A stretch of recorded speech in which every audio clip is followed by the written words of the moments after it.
Good morning guys! Kumusta po? Ito ulit sa Ate Dolsky. At sana po lahat po tayo ay nasa mabuting kalagayan. And please don't forget to like and subscribe Ate Dolsky. And pakita ko lang, update dito. Itong garden ko kasi 1 week kaming wala. So ayan po, ang dami po natin gagawin. Ipuprune po natin yung mga, ayun, yung mga kagaya niya, yung rose na yan. Lahat po nalanta na. So, kailangan nating i-prune po yan. Kailangan kong gawin kasi aalis ulit kami bukas. So, holiday time, bakasyon ng mga bata. Kaya, kailangan nating mag-relax naman. So, ganito ang itsura ng garden ko ngayon. 1 week. Buti na lang, laging umuulan. Kaya hindi sila lahat nalanta. Yung ampalaya ko, hindi po maganda yung mga, ayan po, yung mga tawag nito, yung bunga niya kasi nga po laging umuulan tapos malamig. Ayan.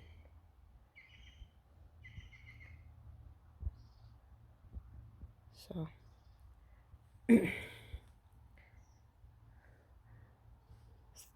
so eto yung mga kamatis, halos natumba sila lahat. Kahapon tinalian ko lang kasi pagdating namin kahapon, ito ang una-una kong tinignan kasi nga maraming bunga nung umalis kami. So pag alis namin, meron namang pupunta dito yung girlfriend ng anak ko. Sabi ko magdilig siya, bibigyan ko siya ng pera niya kasi nga naman magdadrive pa papunta dito sa amin. Kaya sabi niya, wala namang problema. Kahit naman daw hindi bigyan.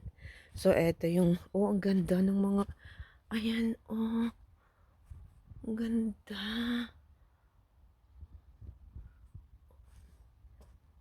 Ang ganda yan, lalaki po niya. Ganda. Mamaya, pag sinipag-sipag ako, ito yung mga hydrangea. Ayan, mag-turn pink na po ang mga yan ng kulay.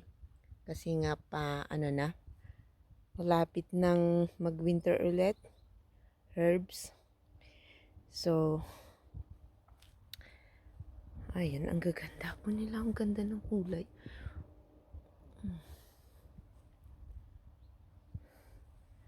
So, ayun, sabi ng girlfriend ng anak ko, wala naman daw problema. Ayan, may bulaklak na rin po yung pampas grass. Ito lang naman, itong sun patience ang kailangan diligan pag mainit na mainit. The rest, hindi naman kailangan ng araw-araw na dilig. So, doon sa likod, tignan ko nga muna sa harapan at magpapalit ako ng shoes kasi basa yung basa yung grass. So ayun, pupunta dito yung girlfriend ng anak ko, siyang magdidilig. So alis kami bukas, balik namin. Bukas is Tuesday. So alis Tuesday, tapos balik namin dito. Sunday. So 1 week ulit. So, palit lang ako ng shoes. So, ang daming kailangang i-prune. So, ito. Okay naman, kaya lang etong bragmansia ko. Ayan o.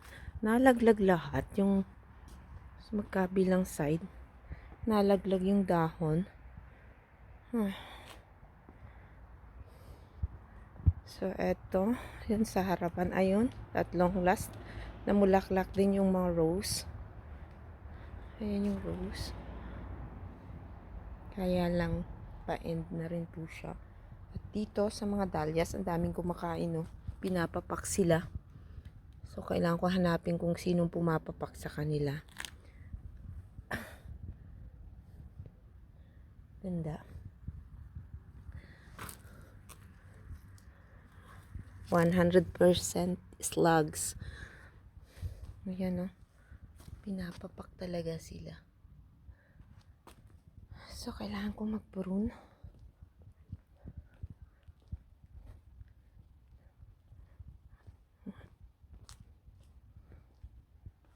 Ganda.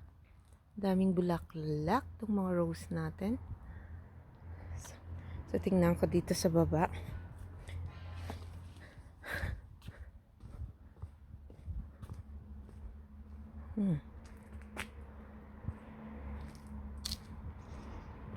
Oh, ayan, marami ring mga bulaklak, lalo na itong cosmos.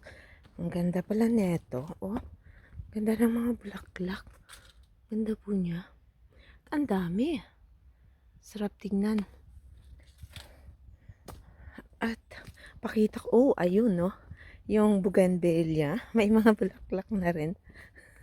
Kasi ito, bago kami umalis, walang bulaklak. Sabi ko, last year, ang dami-daming bulaklak. Pero ayan, no.